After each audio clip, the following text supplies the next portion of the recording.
All right, welcome to Walking Out Your Purpose podcast with yours truly, Alicia Smith. I am so glad that you have joined me today, and what a treat we have. We have Kweyah Cook. You all might know her as the Money Cook. She is back. And for those of you that this is your first time listening to the podcast, you are going to be so blessed and enriched and educated today as we talk about finances. We all know it's the beginning of 2021 and we all are trying to get our ducks in a row. So excited to have you here today. And Kweyah, welcome back to the show. Thank you for having me. I'm excited to be here. Happy New Year. Yes, Happy New Year, girl. And for those that don't know, Kweyah is a friend of mine. And she's, like I said, very knowledgeable, works in the finance or industry. And I'm so excited for you all to hear from her today. So, Kweyah, that's who you are to me, very dear friend. So why don't you share with people who you are? Okay, so as you mentioned, my name is Kweyah. I do work in the financial services industry, but mostly I am passionate about teaching people personal finances, especially, in the Black community or lower income communities. We don't always have these conversations at our dinner tables like we should. So growing up, I saw a lot. I didn't necessarily like what I saw. I taught myself a lot, and I'm like, I have to give back and teach people these things because I understand that having financial freedom or even the financial literacy opens up a lot of doors.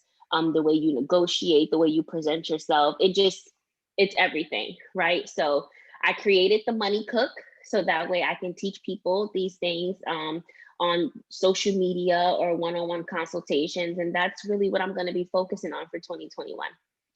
Awesome, amazing. And I think one of the things that you mentioned on the past show that you were on, so for those that haven't listened to the episode from September, please go back and listen. It's the third ranking most listened to podcast show that I have on or episode on this show that I have. So I want you all to go back and listen to it. We were talking about managing your finances during the pandemic.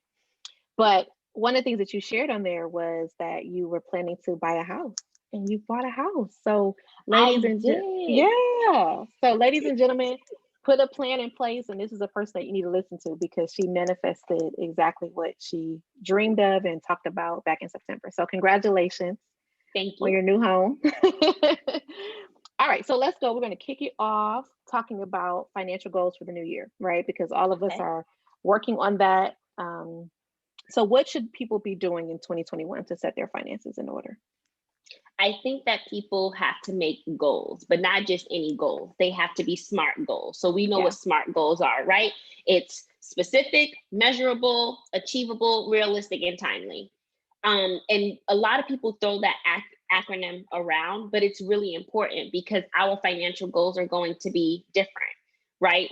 Saving, like if I say, oh, I want to save $5,000, maybe Alicia doesn't need to save $5,000. She needs to save $3,000. So I think it all kind of start with, well, what are you as an individual? What are you, as a family, as a professional, whatever it is, what are your goals for this year, right? Finance or not, and then kind of break it down in pieces from there. So you can't really start saying what I should be doing with my money when you first have to set goals and make sure you know what it is that you want to do and how money plays into that. Very good. You start with the end in mind, right? And you say, okay, what is it that I want to accomplish in my life? What is it that I want to accomplish this year? And then you work the plan, right? That's Right, awesome. exactly. Mm-hmm. Very good. So, what are some saving tips or some apps? Because some people are digital, some people are pen and paper, really doesn't matter. But what are some tips that you can share that have worked for you or others that you'd recommend that people start to incorporate as they make their plans? Okay, so the first thing is if you're trying to save for a specific goal, like an emergency savings or something like that, I definitely recommend automatic transfers, right? So you set it up, whether it's weekly, bi-weekly, however often you decide, however often you get paid, I always recommend automatic transfers. The reason why is because we're all, in the flesh. And sometimes there are certain things that we see or certain things that come up. And if that transfer, at least for me, is not coming out automatically, I start making plans. for that money because I still see it there in my account. So I think that's the first thing. I think I talked about on the last podcast, understanding who you are and being true to you. And the same disciplines and the same methods doesn't work for everyone. So you have to find what works for you and then make it do what it do. So that's the first thing. I think automatic savings transfers. I'm not a big app person, like the ones where you can save change and all of that stuff. That's not really me, but I do try to use any credit cards that allow or that give a certain amount of cash back when you shop at certain places. So I'm very particular if I'm about to go make a large purchase. For example, we just bought a home, so I want to purchase certain furniture or things like that. I look at my credit cards to see if any of them are offering an additional cash back on particular stores, Wayfair, whatever it may be. And then I make my purchase, and then whatever cash back I get, I usually save it. Another thing, if you're a person that you use cash often, and I've been using cash a lot lately, but just taking those extra dollars, $5 here and there, and putting it in a jar. I know it kind of seems like not much, but at the end of the year, it adds up.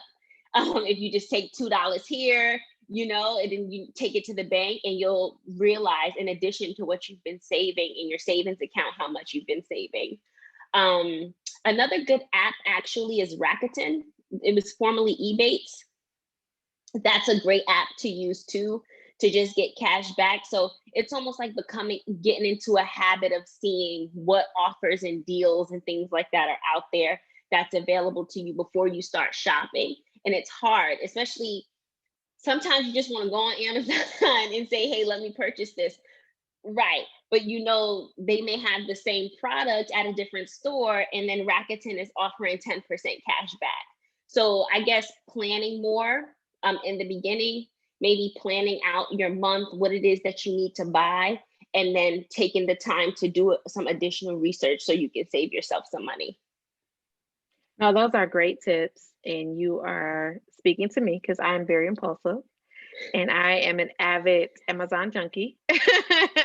And I like the convenience. I like Prime, right? And so I think, but I like what you said. That's a great tip, is to look at your month, and maybe you have to start with the week and just say, okay, what is it that we need for the home? Because most of the time it's not even personal stuff. It's really stuff that we need as a family, and for me at least.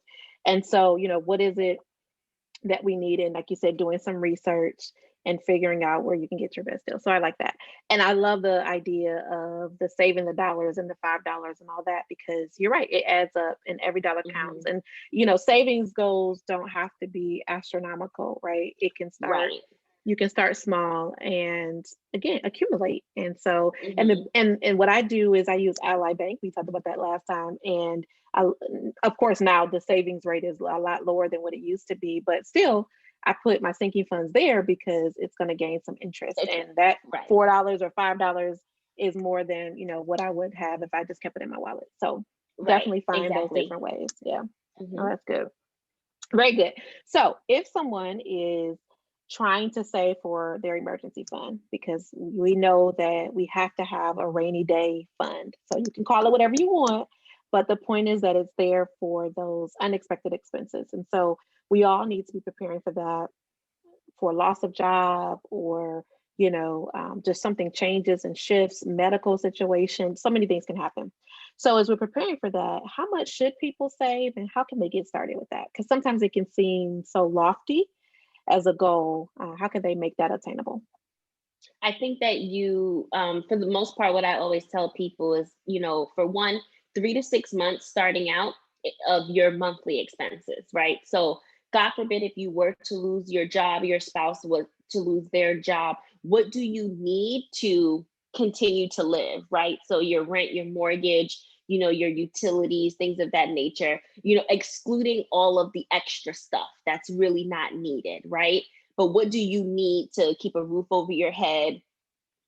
Transportation, probably, so you can go and find another job or internet, things of that nature. And then start by making sure that you have at least 3 to 6 months of that. Ideally, I think it should be 6 months, but when you're starting out, I think if you have three, and then you work towards building it up from there, that's good too. So I don't think there is a specific amount. It depends on the person, it depends on your family and what your emergency expenses may be, right? So, but I think there are levels to this emergency savings, right? Because you have, like, at least for me, what I want or my goal is to have 6 months of our, savings or our expenses saved up, right? But then I want an additional emergency fund. What if, now that we're homeowners, right? What if something happens with the AC? I don't want to have to touch that emergency fund. So I have, just like with sinking funds, right? How we have different categories. I have, okay, this is, God forbid someone lose their job, or, we just need to live off of this, that fund, that emergency fund. Then I have like a house emergency fund, or, other emergency fund, which usually I try to keep at least $5,000 in there. Something that, and if it's something bigger than that, you discuss, with your household and you figure out how to do it.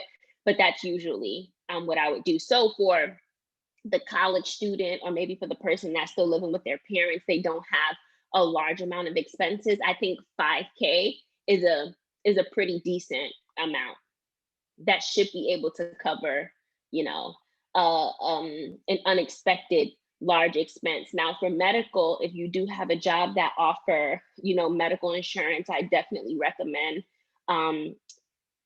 taking advantage of that benefit. If they have any HSAs or, flex spending accounts or anything like that, definitely take advantage of that. Two things. One, that's your emergency. That's your medical emergency. And then it's also pre-tax dollars. So it's going to be a benefit to you when you go to file your taxes and things of that nature. You will be decreasing your taxable income. So it covers two things. I love it. And you've got me on that plan. Let me tell you, ladies and gentlemen. She's like, you're maxing out your 401k, you're maxing out your HSA. Any questions? I'm like, where is my money? You have to. I mean, because you're ultimately paying yourself. You will figure it out. Yeah, you will definitely figure it out. Because, and the ones that we have, it's not the one that you have some accounts where you have to use the money within the year. Right. We don't have those types of accounts. We have the ones that it continues to build up, right? So you can, put your $5,000 a year. Thank God you don't have any, major medical expenses, unless if you're having a baby or something like that. But then, when you're 50, 60 years old, you still have this money, all pre-tax dollars, that you can use if something were to come up or if something were to happen to someone in your family. So it does act as an additional savings account for medical. Right. No, it's brilliant. And I had a procedure in December, and we have a high deductible, but having the HSA there, right, covered it all. So I think, it's so important to help your future self. And I think sometimes we are focused on the current, the right now, how is this going to impact, me right now, versus saying, okay, how can I adapt, make some sacrifices so that I can help my future self? Because we never know when we're going to need those funds, whether it's a HSA or obviously just emergency fund and saving. But I love the idea of having something set aside just for your home, because anything can happen, with the home. Or it just may be that you guys decide later that, there's something that you want to add on to your home, or exactly. And you may make a decision that, we're going to take 1,000 of this, we feel comfortable, and we're going to, do that. So that's important. Very good. All right. So mindset, right? Because I know people are listening and they're like, that sounds good for y'all. But how important is it?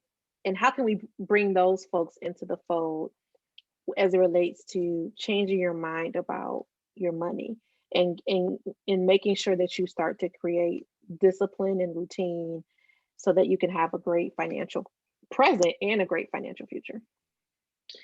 And I think that that's a great question. And you bring up a really good point, because a lot of people, I think that's the biggest hurdle, the biggest obstacle is the mindset, right? You have to get yourself to a point where you're ready to tackle your finances. And I think I mentioned on the previous podcast that we recorded, some people, they're just not ready to face that beast yet, because whether it's good or bad, finances can be overwhelming, right? Like we hear from a young age, like your parents, you don't really talk about money. At least in our communities, we didn't, right? Like you don't worry about how much money other people make. You don't borrow money from people, all of this stuff. It's almost like sometimes in certain families, money is a bad thing. Like you don't even want to really talk about it. So I think it can be very overwhelming. So an individual needs to come to a point where they're ready to just face it, whatever it is, debt, your spending habits and everything else. Because the reality is you can, and it's funny because at the beginning of every year, everyone's on this high. It's a new year. I want to save and everything like that. And around March, April timeframe, it just starts to trickle down, because that motivation that was driven by whatever you were seeing on social media or whatever it is not coming from within. So if you don't have that external force pushing you, those people who aren't, really intimately ready to deal with it, they start trickling off. And, maybe you did save a good $1,500, $2,000, but now you might go spend it on something because you're not emotionally and mentally there yet. So I think you have to prepare yourself. And, we're spiritual people. So that's just, for me, asking God, like, God, put me in the mindset, change my spending habits, change my appetite, create in me what you need me to be so I can get my finances in order for my family or, for whatever it may be. And then watch him work, but allow him to work too. He don't need help. Girl, I'm over here like, woo, amen, pass the basket. Yeah, I love that because the Bible in principle, right, wants us to manage our finances well. And I know sometimes we talk about money in church, people cringe, right? But money and managing it well is a God thing, right? And he talks about your first tenth, right? And making sure you're devoting that to him. He talks about, oh, no man, nothing but love. The Bible talks about, giving, right? And that we should not be, we should be cheerful givers is what I was trying to say. We should be cheerful givers. And so you sow what, you reap what you sow, all the things. So there's so many, principles in the Bible about money. And so we don't have to run away from it or be fearful of it. Everything belongs to God. And Right, so, exactly. when we get that in order and we give, even when it seems tight, God will always reward you. And it may come in different ways because sometimes we're looking forward to come back in finances.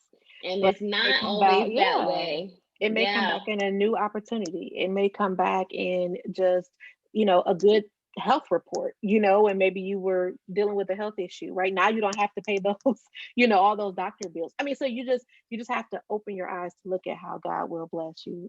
And we don't do things for him just necessarily to bless us. Obviously we do things because we love him, but he's a great father. So he always is looking out for his children. So awesome. Okay. So stimulus check. So people have received their stimulus check. What should they do? What should they do? So listen, I'm not here to tell people what to do with your stimulus check. All right. Like, you got some people who thank God they didn't lose their jobs, right? They still, they're still making their money. So if you are one of those people where your emergency fund, maybe it's not where it needs to be, maybe you could put that to your emergency fund. If you're one of those people who, you're still paying your student loans, and right now federal student loans, their, interest will be deferred on it. You're not accruing interest right now. I believe, the executive order was until September of 2021. But if you're still actively paying those loans, then maybe you could put it on there because you're not paying interest on it, right? So that's going to be going towards your principal. So much you can do with it. You can start investing in stocks and stuff like that, right? Because that's money that you didn't really plan for. So, you're young, 25 years old, and you want to go ball out. Like, let me tell you, I wish I was on that GameStop wave, that thing that happened it was all over the news this week. I wish that someone had put me on, a lot of people making big money from that, but maybe you can start investing. Do it. Think about your financial goals. And how does this $600, $1,200, whatever it is that you got, how does that help you to achieve those goals? And then you use it towards that. Now, for me personally, like the first stimulus check that we received, I still had a job and everything like that. I gave most of it away. My husband was calling me Santa Claus. Mostly because one, we were okay financially, and two, there are so many people in the world who's just struggling, and $1,200 is not going to cut it for them. It's just not. So, I was out and I was looking for people who, I don't want to say I didn't need it, because you always use the extra money, you can put it towards something. But, I just sent, notes to my friends, and I'm like, hey, do you know a young single mom who's struggling, who with groceries that I can cash app? Or there were some nurses out in New York, I bought them dinner one night for their shift. So just you can also give, right, if you're in a place where you don't know what to do with it. And that's what I did. Girl, that just warmed my heart. And I think, if we really go back to our question we talked about, even on mindset, when you change your mind about money, and that it's a blessing, and that you want to get to a place where you can just freely give, and you don't have to be um, concerned about it, right? It's just your cup, right, is full and it runs over, and so you just have extra to bless people. That's just such a great place to be in. And I think if we can get our mind there, we can get our actions in order to help us get to that place. That's one thing I want, is just financial freedom, right? To just be able to say, hey, today I want to just bless you with this, that, and the third. And nobody really has to know. And I think that's a wonderful thing. So God is going to bless you for that. So let's switch gears. We're going to talk about budgeting. Okay. So I'll combine maybe one or two questions together. So, what's the best way for people to budget? And how important is it to pay attention to your finances? Because I believe that there are some people listening that may not have a budget. So how important is it to monitor what's going in, what's coming out, and, just budgeting in general? That is the most important about budgeting, right? Because if you don't, how do you know what to budget? Pretty much, right? I mean, we have our, normal recurring items, rent, living expenses, and everything like that. But you also have to take inventory of where your money is going. And a lot of times we don't do that, whether that's eating out, whether that's spending money on coffee, whether that's spending money on subscriptions to certain things. Like, I know I get caught up sometimes because I'll sign up for a free trial of something, and then 3 months later, it's like, but then I'm like, oh, it's just $9.99 or it's just $6.99. But at the end of the year, that's over $100 that could have went to something else. So I think it is very important, before you even start to think about doing a budget, if you're starting from scratch, I would just take, a previous month or two of your bank statements, and then take inventory. Where's your money going? And, recognize if you do have if you've been spending a good amount of money eating out, then your entertainment or eating out budget needs to be X. So before budgeting, you should take inventory so you can know what your budget should be. What a lot of people do is they create a budget of what they want, or realistically, right? Or it's not realistic. So if you say, I want a $400 a month grocery budget, but when you look at the last 3 months, you spent $1,000, but you're budgeting 400. In your mind, you're going to be thinking, oh, well, the budgeting doesn't work for me, when really it's just like your budget is not realistic to your lifestyle. So take inventory, understand where your money is going, and then create a realistic budget. Work off of that budget using, your actual data from previous months, and then make adjustments as you go. So you say, hey, yeah, I have been spending $1,000 a month on groceries, but I want to try to get it down to 900. or 800. So then you make the necessary adjustments, in your spending to get it to that point. But when you start it, it needs to be realistic to what your spending habits are. What I hear in this whole interview, the theme is being smart. Right? Being smart with your money, being smart with how you're thinking about it, being smart by making plans, being smart by not being impulsive like me, right? I think that that's a great thing. And something that I hear people say often is a spending plan, right? Because I don't know why we get afraid of the word budget, but I think if we do it in the way that you're talking about, that will make it a little bit easier. But also, if we use the term spending plan, it's you're just telling your money how you want to spend it, right? And I think if Mhm. people can kind of get control of that and, like you said, put a plan in place and make it realistic, then you, like you said, you can make an adjustments from that. So love that, love that. So what are some ways for people like me that are emotional spenders? What are some ways that we can curb that? Well, what that's a loaded question. What's making you, I mean, I guess you kind of have to determine, right? And I don't know, if this is like a counseling thing or whatever it is, but what's making you emotional and why do you want to spend, right? So I think a theme of mine, and I realize this because I talked on a couple of podcasts or even people that I just talk to normally, is just the first thing in understanding your finances or getting ahead of your finances or trying to become a financial expert in your own life is recognizing who you are. What are your strengths? What are your weaknesses? What are things that you need to work on? What's causing you to make these decisions, right? Um, so I think the emotional spending is probably something different. You have to determine, well, what's causing me to be emotional and why do I want to spend when that happens to me? Is there something that I can be doing to, is there something else that I could be doing instead of spending when I get into those particular moods? Or do I create a sinking fund for my emotional spending? Right? I think it's all about, you have some people, they teach personal finances and you're supposed to only buy this or not buy this. And if you have debt, you're not supposed to spend. I'm not that person. You do what works for you. And if you know that at the end of the day, you're an emotional spender and you need to buy things for whatever reason, then you put that in your budget.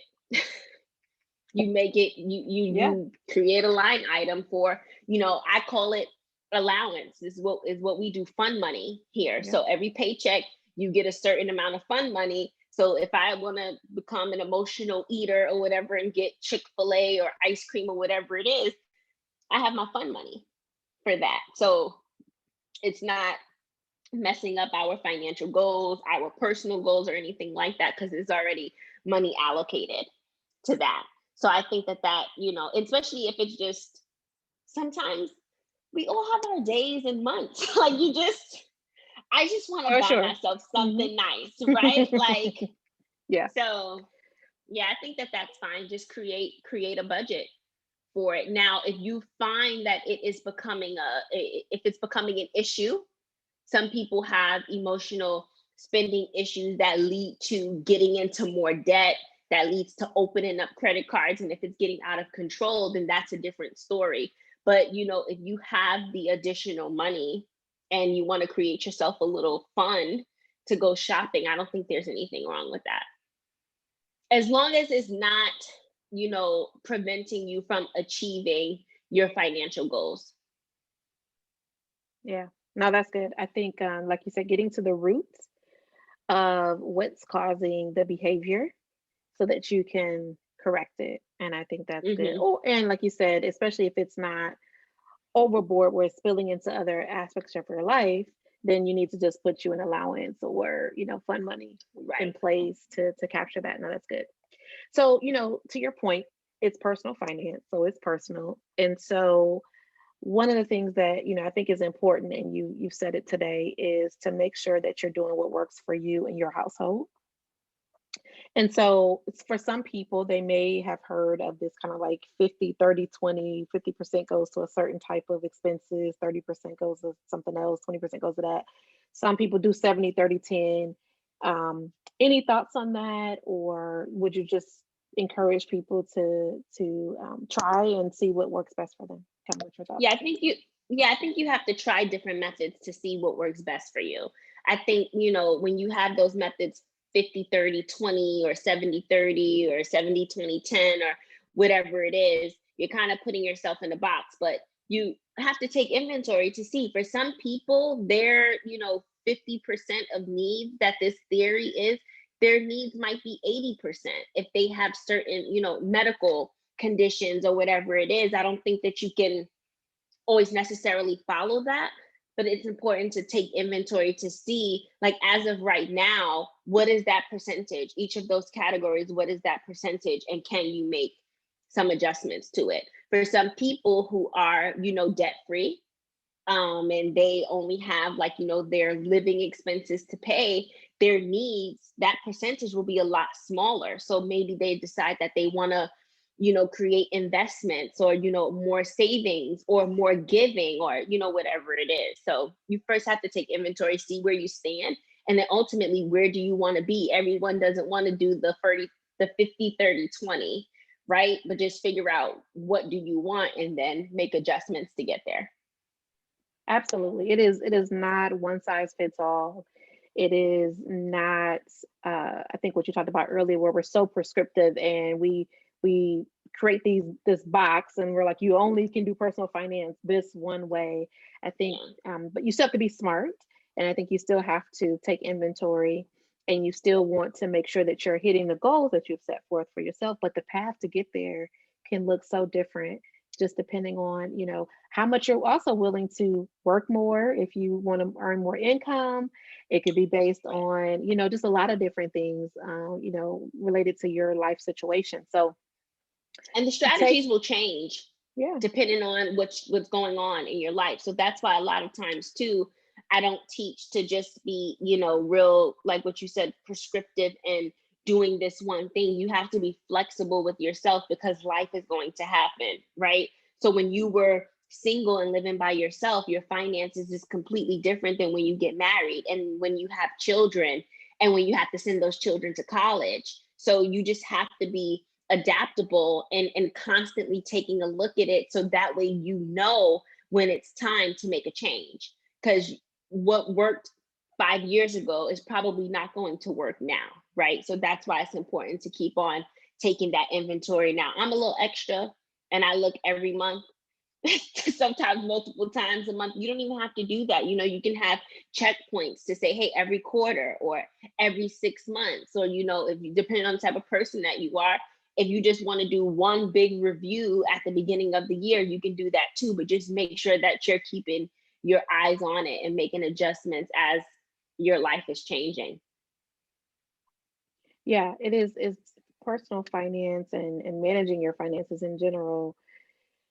I know some people say, for retirement, sometimes they'll say, for your 401k, they'll say, because I've said this too, set it and forget it. And really what I mean is just set it, and, don't touch it unless you're increasing it. Hmm. But I think for all of us in all parts of our finances, we need to be making sure we're taking that extra look. What can we be doing differently? What can we add? What can we take away? We need to making those adjustments. As you said, life changes. Getting married does, impact your finances. Having a child, having a medical procedure, all of those things can impact your finances. So you definitely want to be taking a look at that. All right. So speaking of retirement, as we kind of make our descends, shortly, is, when I think about the analytics for the podcast, our population of folks between 35 and I think 59 is actually the highest, Hmm. of the listener group. And then our second highest are those like 18 to 24. So we have young people, and well, we're still young because I'm in that 35 bracket, but we have Gen Z, I think they call it now, and we Hmm. have millennials, and certainly folks that are Gen X. And so for retirement purposes and planning for retirement, is it ever too late? Or what if someone feels they haven't saved enough? Kind of what are your thoughts on retirement, and kind of how can they start today doing something better than maybe what they were doing yesterday? Yeah, so I think that that's again, definitely taking the inventory. But you have some people that they get a late start, or maybe they had a career change, or something happened. I know a significant amount of people who they were taking care of sick parents, or they couldn't really work and do what it is that they wanted to do. So they're getting a little bit of a later start, and they're starting their 401ks or their retirement, in their late 30s or their late 40s. So it's kind of important if your job offers a 401k, max out. Like, you have to play catch up, right? So usually companies offer a matching amount, right? So whether that's 6%, 8%, whatever it is. And usually if you're starting out this company when you're 22, 23, you're probably just going to put whatever they're matching, right? But when you're a little older, you have to try to be more aggressive. So I think the IRS limit last year was 19,500 or 19,000. So if you can, you want to max that out, as soon as you start. Another thing that you want to look at is identifying how much savings you need, right? So if you still plan to retire at 65, what is your lifestyle going to be then? Are you still going to have a mortgage? Do you have kids that are in college? What are your expenses going to be? And then, think about that, right? So you have 401k options. You can also do a Roth IRA if you want. If you do have extra cash, and you can probably get some investment properties if you're into real estate, you have to start thinking about other ways you can bring in income, right? So that way you don't have to work until you're 85 before you can retire. It's important not to take on more risk and more debt at that point in time. I mean, if you don't have a house but you want a house, that's fine. But not opening up crazy amounts of credit cards, getting crazy expensive cars, just making more financially conscious decisions, because your recovery time, before, like, it's a lot less than your retirement age. So definitely that. I just took some notes. I'm just making sure I hit everything. Pay down debt if you do have a significant amount of debt, kind of getting that out of the way so you're not paying crazy amounts of interest. But it's definitely doable. If you have kids who are going to college, definitely encourage them to apply for scholarships. If they're an athlete, maybe they can get an athletic scholarship. You and your spouse comes first, right? When thinking about retirement. So yeah, we want to help our kids and everything like that, but just make smart decisions. Help your kids as much as you can, but make sure that it's not going to cause you to be working another 20 years than you have to. That type of thing. Think about different types of insurance that you can get at that point in time. Maybe a term life insurance policy that'll, pay out some money that can help for retirement. So, I don't call myself a financial advisor, more a financial educator, but if you can, maybe getting a financial advisor so they can tell you exactly what you need to do, exactly what you need to be investing in, so you can retire by that age. Very good. I think one of the things that I want to make sure that people take away is that people are living longer. And so you're going to need your money to stretch longer. And so even if you are starting a little bit later, make the decision today, whatever day that you're listening to, this podcast. Okay, let me go research what my company offers. Let me go look at, the different financial organizations that offer a Roth IRA or traditional IRA if you need to. But you need to make sure that you put some money away so that you can live great for a long period of time, because again, we're living longer. So Right. all right. So speaking of kids, and you probably can hear mine, but speaking of kids, let's talk about that and then we'll wrap up. So Okay. it's important to prepare for our children's future. So what are some thoughts that you have on ways that parents can start to do that?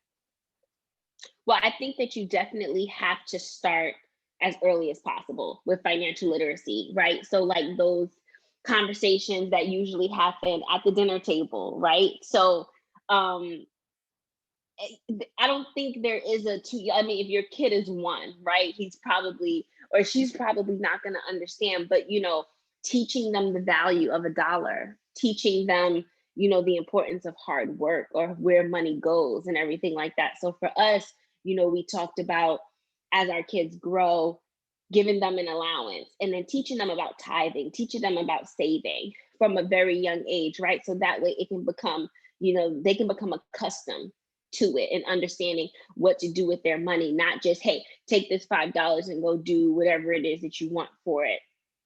Definitely teaching them the importance of savings. But yeah, I think as young as you start giving them money, right? As soon as they start understanding the concept of receiving gifts for their birthdays, you start having those conversations like, look, money doesn't grow on trees. You're getting this because mommy and daddy work hard, and we're gifting this to you because you're doing well and everything like that. But having them understand the concept of money, things aren't just given to you.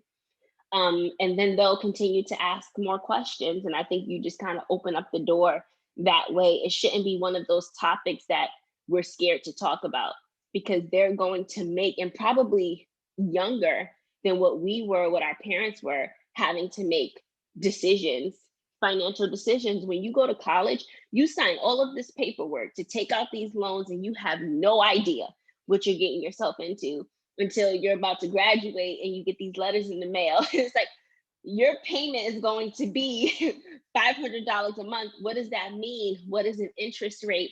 What is debt? What is credit cards? And I think you can start having those conversations with them young.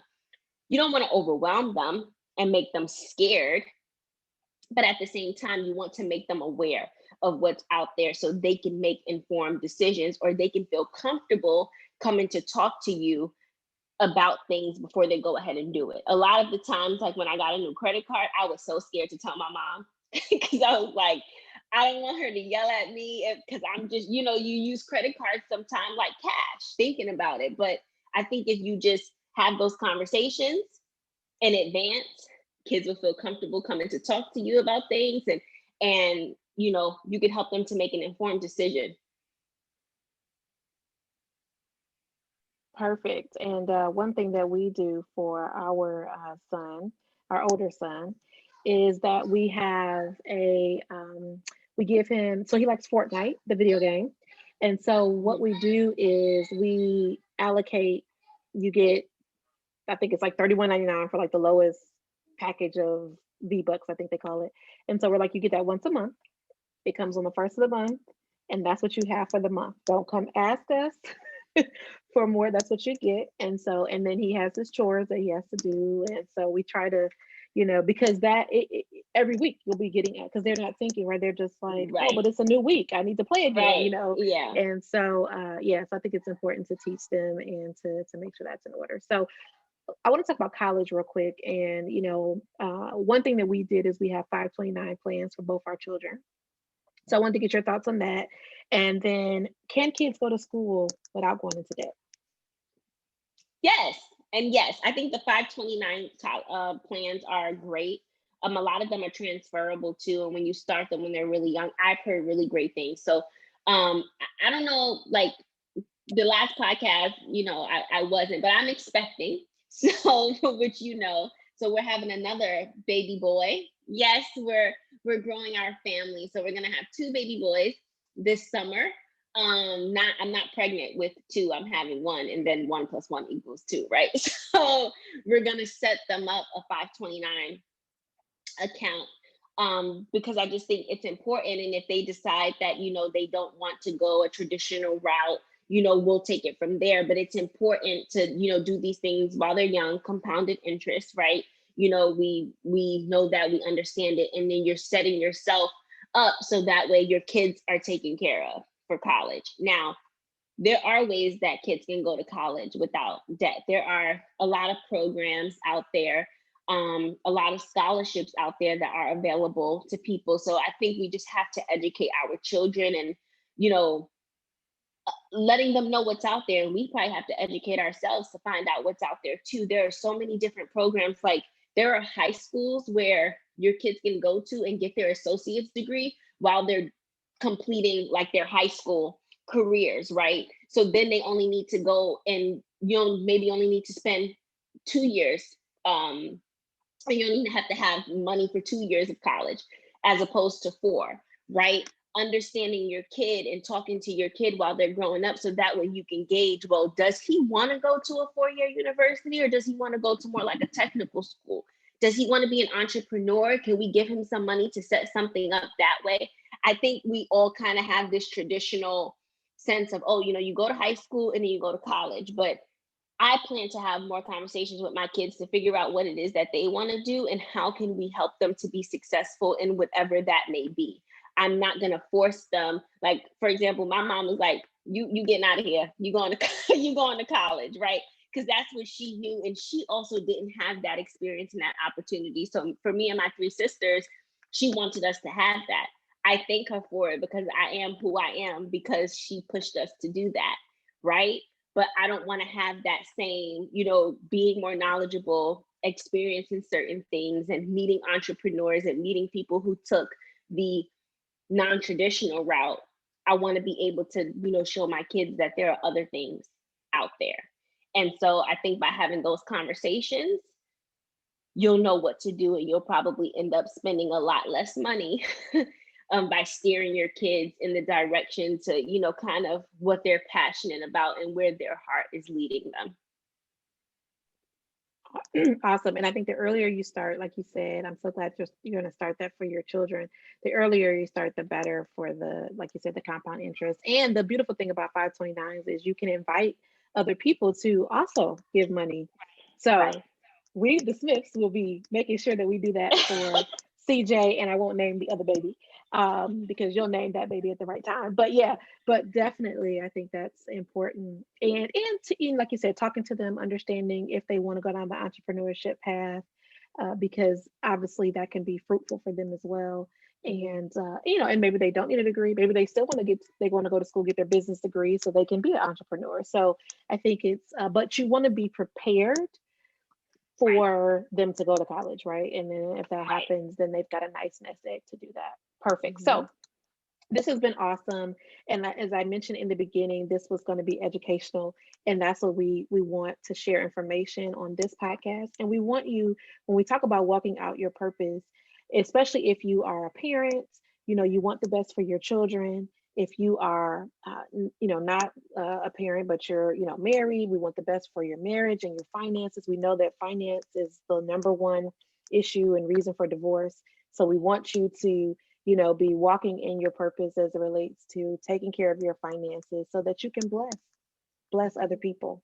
We're here to be stewards of God and to bless other people. So no matter where you find yourself in life, even singles, no matter where you find yourself in life, it's important to manage your finances so that you can be a blessing to others. So leave us with one money tip, Kweyah, and maybe one lesson that you learned from 2020. I know it's behind us now, but just maybe one lesson that you learned through all of that madness.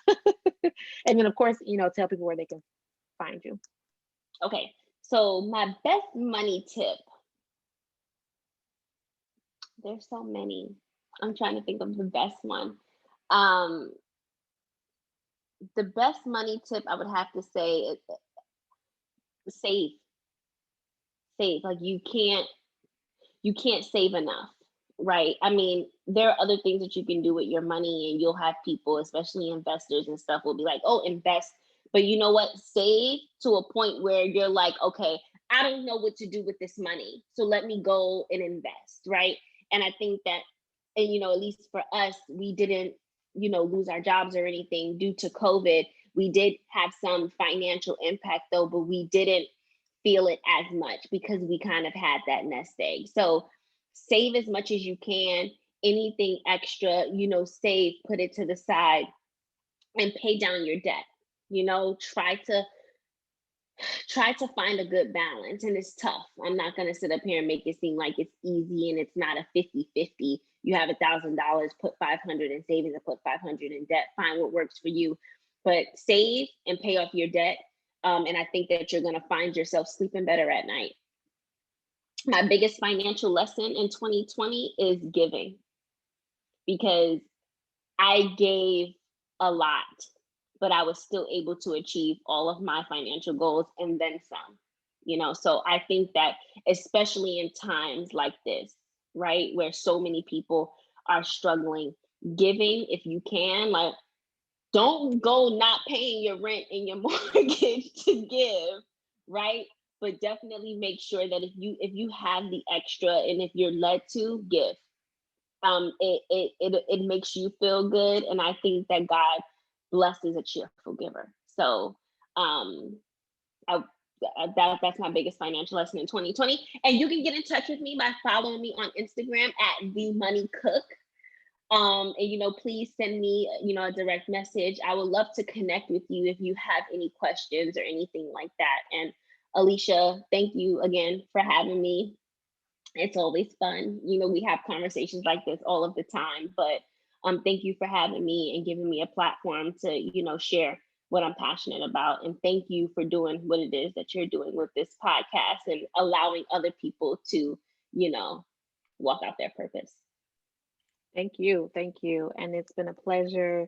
And as you said, we have these conversations, and I will tell you all as listeners, the only reason why I am, as I mentioned earlier, maxing out my 401k and, doing my HSA and, doing all the different things that we're doing with our finances is because of Kweyah. So thank you so much.